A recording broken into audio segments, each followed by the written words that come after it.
သာသနာသမိုင်းဝင်မစိုးရိမ်ကျောင်းကြီးရဲ့ကျောင်းတကာအရင်ကလည်းသာသနာအာဇာနည်တွေမွေးထုတ်ခဲ့တဲ့ကျောင်းကြီးသမီးတို့သားတို့အခုလူလိုက်တဲ့ကျောင်းကြီးကနောင်လဲ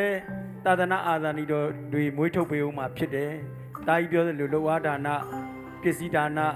အကုန်လုံးပါဝင်စိတ်ရောကိုယ်ရောလူတန်းခဲ့ကြပြီဖြစ်တဲ့အတွက်မစိုးရိမ်ကျောင်းတကာဓမ္မတွေဖြစ်သွားကြပြီ။ဟလာအကိုကြီးအနေနဲ့အားလုံးကိုမျှဝေပေးလိုက်ပြီပေါ့နော်။အဲ့တော့မစိုးရိမ်ကျောင်းတကာကိုတည်သွားလဲဒီမှာသာသနာအာဇာနည်ဆက်ပြီးတော့မွေးထုတ်ပေးဦးမှာပဲနော်။အဲ့တော့ဒီဟာလေးကိုစိတ်မှာမနက်ကဆရာတော်ဘုရားဟောတယ်လို့ပေါ့ဒီကုသိုလ်လေးကိုရင်မှာအမြဲထားပြီးတော့စောင့်ရှောက်ထိန်းသိမ်းသွားကြပါလို့အကိုကြီးအနေနဲ့တော့မှားချင်ပါတယ်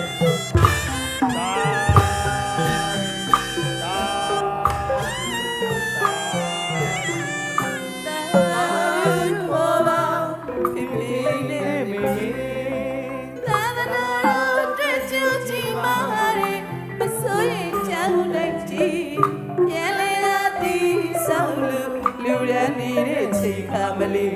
ဆွဲတဲ့ရွှေဆိုင်မိသားစုနဲ့အတူ